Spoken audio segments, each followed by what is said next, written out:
Let's get to this Trump social media. This broke late last night. We had to hurriedly edit the show. I saw it. I was like, we got to bring it to everybody. The time is here, ladies and gentlemen. Former President Donald Trump is launching a new media company. Let's put this up there on the screen. It is called Trump Media and Technology Group, TMTG. Part of the release is right there. There will be a social media component of it called Truth, capitals, social, and the website has TMTG News listed as its brand. Let me read here.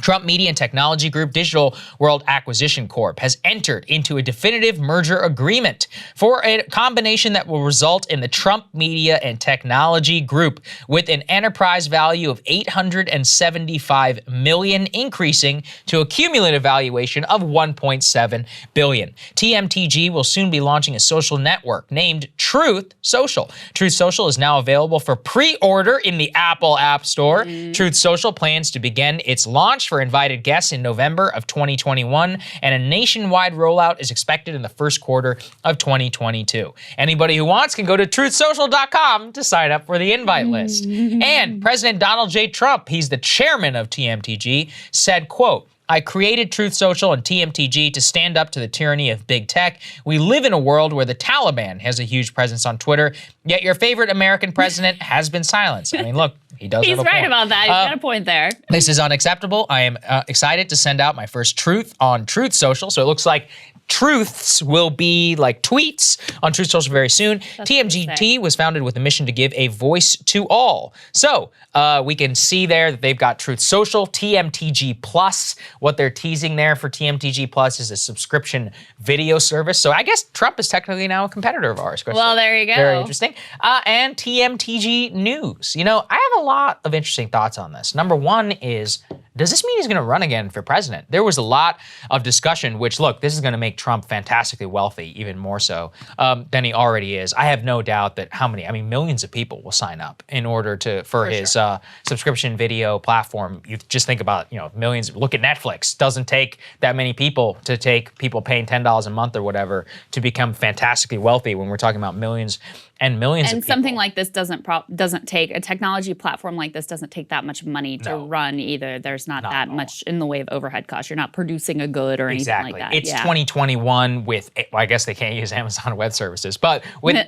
server company or whatever, and a basic platform UI in order to have some sort of like Twitter-like functionality. I mean, we have Gab, we've got Parler, we've got all these other ones out there. I don't think it would be that hard for him to step up. It's not a surprise here that this is structured as an SPAC, for what people know. It's a way in order to go public while still having private investors and not having to IPO, and you can actually hide some of who the money is behind this stuff. I actually would love, I'm sure every journalist or whatever is going to pour over the filings. I'm really curious to see who is financing this thing, to see how much of his own money is in it. But the main question is on the politics of it. I mean, if he's going to be running this business, and I guarantee you he's going to be making a ton of money from it, does that mean that he would want to run again for president? And I saw takes kind of, flying around every which way, which is, one was that, look, this sets him up for, true comfort. I'm not saying he wasn't, like a poor man or whatever, but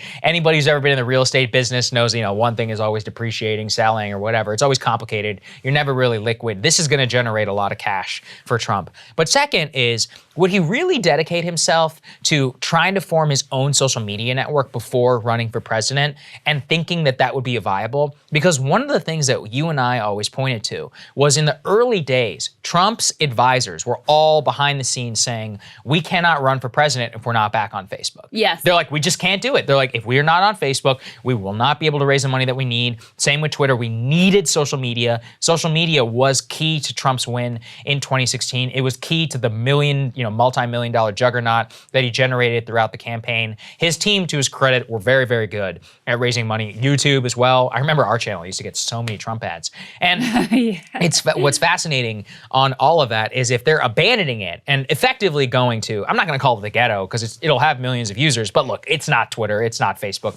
It won't have the billions in order to spread the reach. Is that a kind of, white flag of we're going to make our money and we're probably not going to run for president again? You can read a lot of different ways into it, but it is pretty fascinating. It does, in that way, it could be seen as a kind of a capitulation. Yeah, in a way. Yes. In a certain way, because they behind the scenes believe Facebook was absolutely instrumental to both campaigns. And they used it way more aggressively and put way more money into Facebook in particular than their opponents did. There's another thing that's interesting here. First of all, let's say when this news first came out, I kind of rolled my eyes because he did that embarrassing effort at his own social media platform before. That was just like a blog, basically. Oh, right, yeah.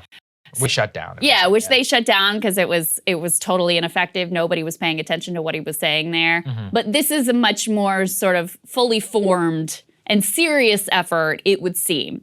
To your point about it's not going to have the reach that he did on Twitter, I mean, partly, look, the reality is on Twitter, you have every elite is on the platform.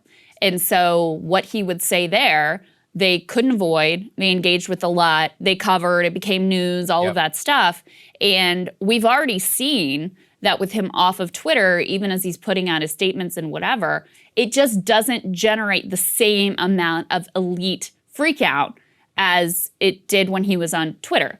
And I would believe that would continue to be the case on Truth because, right now every journalist in D.C. is on Twitter. I don't think every journalist in D.C. is going to ultimately get on Truth. Well, they might only to report on what Trump is saying, but it won't be part of the same zeitgeist. It's Look, not this the is basic same. network effects. It's not the same deal. It's not the same ecosystem. The other thing that I just have to mention here, which is hilarious, is of course this is all pitched as like, oh, this is the free speech platform, et cetera. Apparently, one of the rules of the platform is you're not allowed to disparage, tarnish, or otherwise harm, in our opinion, us and or the site. So one of the us's would be Trump. So he's the chairman of the company. Yeah. So apparently, I mean, in that way, Twitter is wildly more free. You can certainly criticize Jack on there. People do it all the time. Yeah, you can criticize the platform itself. People also do that all the time. So it's just very revealing to me. It reminded me my favorite moment when Mike Lindell was announcing his free speech platform. And he's like, free speech, but no cursing, no taking the Lord's name in vain, no pornography, et cetera, et cetera. It just reveals that what they mean by free speech is we get to control what things are censored and what things aren't. It's a battle over really like who gets to control the space. They aren't actually committed to quote unquote free speech principles, as evidenced by the fact that you're apparently not allowed to criticize the former president on the site. I would not say that that qualifies as free speech. I will say, who should be worried as hell about this? Fox Nation and a lot of these other subscription services on the right. There have been a lot of pro-Trump personalities who have been raking in a lot of money in cash, kind of basically grifting off of his name. And, I think everybody knows who I'm talking about. But if you go and you consider all of the ways that Fox and radio companies, websites, and others have been able to bundle kind of like pro-Trump sentiment into media, well, Trump is cutting out the middlemen. One of the things he hates most is people profiting off of his name. So he's like, hey, you should pay me. Actually being Trump. So this is the fascinating thing. I mean, I'm already thinking there are so many, right-wing radio hosts and more, which, they're super pro-Trump. All their money and audience and all that comes from Trump. What's going to happen in a world when Trump himself becomes the person who owns the company, right? So if you think about it, that means that, Cumulus Radio, they employ like Bongino or somebody. I mean, what's going to happen? I mean, Bongino has this deal with Cumulus. I know he's thinking about quitting or whatever because of the vaccine mandate. But if you think about that, and then Trump himself, who is he going to hire? Most of the people who are the biggest pro-Trump personalities already work at Daily Wire or, Daily Wire or Cumulus or Fox Nation or whatever. Or maybe they have their own podcast.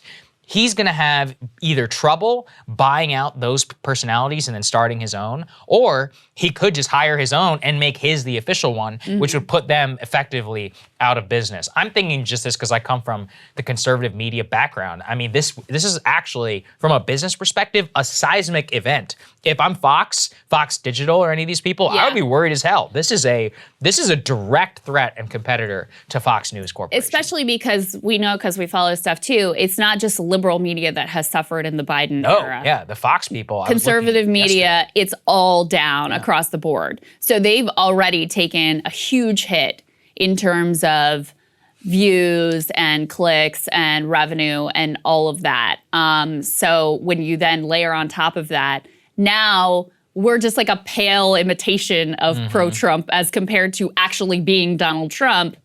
It's it's like, how do you compete whenever Trump himself is the person who's got and his your own whole thing? identity isn't about an ideology or a value system or whatever. It's just about like shilling for this one man. Right. So it does make it kind of complicated for them. I really feel for them. Yeah, I'm telling you, 2 years from now, 3 years from now, I bet you there's gonna be a lot of conservative media organizations going out of business. This is gonna be a big, big, big thing. I think Trump, I hate to say it, but TMTG is gonna be a very successful product. I guarantee it. Successful financially. Yeah, financially. Politically, probably if your goal, to bring it full circle, if your goal is to run for president and win again, this is not a smart move. Doesn't look like it at all. Could be one of the little, indicators that he may not be running again. But hey, who knows? Let's see. Hey guys, thanks so much for watching. That's right. Just as a reminder, you can become a premium subscriber today. Watch the full show completely uncut. Our reactions to each other's monologues. You get to listen to it. You get to ask us questions. All that good stuff. Link is right there in the description or at breakingpoints.com. Best of all, great way to say screw you to the mainstream media.